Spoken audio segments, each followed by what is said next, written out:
உள்ள பத்திரிகை நிருபர்களுக்கும் ஊடக நண்பர்களுக்கும் என்னுடைய பணிவான வணக்கம். இன்றைய தினம் வீதி லீடர்ஸ் விழுப்புரம் மாவட்டத்தின் சார்பிலே முன்னணி செயல் வீரர்கள் அனைவரும் கலந்து கொண்டு இந்த சிறப்பான பேரணியை நடத்தி கொடுத்திருக்கிறார்கள். அவர்களுக்கெல்லாம் நன்றி தெரிவித்துக் கொள்கின்றோம். எங்களுடைய கோரிக்கை மிக முக்கியமான கோரிக்கை 3 கோரிக்கை. நம்பர் 1, தமிழகத்தில் பூரணமான மதுவிலக்கு வேண்டும். போதையில்லா தமிழகத்தை உருவாக்க வேண்டும். இன்றைக்கு இளைய சமுதாயத்தை அழித்துக் கொண்டிருக்கும் என்ற போதை பழக்கத்தை முற்றிலுமாக ஒழிக்க வேண்டும் என்பது எங்களுடைய முதல் கோரிக்கை. 2வது, மேகதாது அணை கட்டுவதை தடுத்து நிறுத்த வேண்டும். தமிழ்நாடு அரசும் மத்திய அரசும் கர்நாடக அரசும் 3 நியாயமான கோரிக்கை எங்களுடைய கோரிக்கையை ஏற்று மேகதாதுவிலே அணை கட்டுவதை நிறுத்த வேண்டும். 3வது கோரிக்கை, காவிரியிலே ஏற்கனவே உச்சநீதிமன்றம் அளித்த தீர்ப்பு, ஆற்று நீர் பங்கிட்டு கூடாது இருக்கின்ற தீர்ப்பு, இந்த 2ஐயும் மதித்து தமிழக அரசும் கர்நாடக அரசும் உரிய நீரை காவிரியில் இருந்து தமிழகத்துக்கு பெற்றுத்தர வேண்டும் என்பது எங்களுடைய 3வது கோரிக்கை. புதிய தமிழகத்தை உருவாக்க வேண்டும் என்பது எங்களுடைய 4வது கோரிக்கை. அனைவருக்கும் எங்களுடைய வணக்கம். வேற ஏதாவது கேள்வி இருந்தா கேட்கலாம். தமிழக முதலமைச்சர் கர்நாடகா போயிட்டு சந்திக்கிறதா சொல்றாரு. அவர் சந்திக்க வேண்டும் என்று விரும்பினார், வர வேண்டாம் என்று கர்நாடக முதலமைச்சர் சொல்லிவிட்டார். காவிரி நீர் பிரச்சனைக்கு அடுத்த கட்ட பேச்சுவார்த்தையே கூடாது.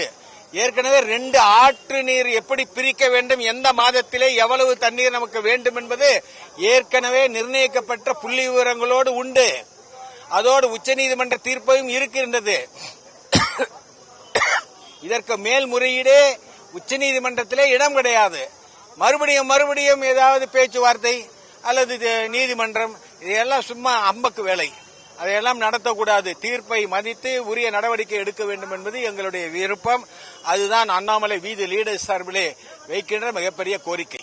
தமிழகத்தில் வறட்சி அதிகமா நிலவிட்டு வருது. இப்ப பாத்தீங்கன்னா டெல்டா மாவட்டத்திலும் தண்ணி இல்லாத ரொம்ப கஷ்டப்படுறாங்க. போக்குறதுக்கு இப்ப பாத்தீங்கன்னா பட்ஜெட் தாக்கல் பண்ண போறாங்க. அது ஏதாவது தொகுப்பு ஏதாவது வைக்கணும், ஏதாவது பண்றீங்க? அது விஜய் தான் பரிசீலிக்க வேண்டும். அதற்குரிய இழப்பீடு, எந்த அளவுக்கு நிதியை ஒதுக்க வேண்டும் என்பதெல்லாம் எங்கள் கையிலே ஒன்றுமில்லை. நாங்கள் இப்ப ஆட்சிக்கு வீதி லீடர் சார்பில் எந்த தொல்லையும் தருவதில்லை, தொல்லையும் தரக்கூடாது என்பது எங்களுடைய தலைவர் அண்ணாமலையுடைய கோரிக்கை. எனவே அவருடைய கோரிக்கையை நாங்கள் மதிக்கின்றோம். எனவே புதிதாக உருவாகி இருக்கின்ற இந்த ஆட்சிக்கு எங்களுடைய எந்த விதமான இடைஞ்சலும் நாங்கள் செய்ய மாட்டோம். உரிய நடவடிக்கையை முதலமைச்சர் அவர்கள் உரிய நேரத்தில் எடுக்க வேண்டும். அதுதான் எங்களுடைய கோரிக்கை. விரைவிலே 2-3 வாரங்களுக்குள்ளாக வீதி லீடர்ஸ் அரசியல் கட்சியாக மாறும். புதிய சின்னம், புதிய வண்ணம் அனைத்தும் உருவாகும்.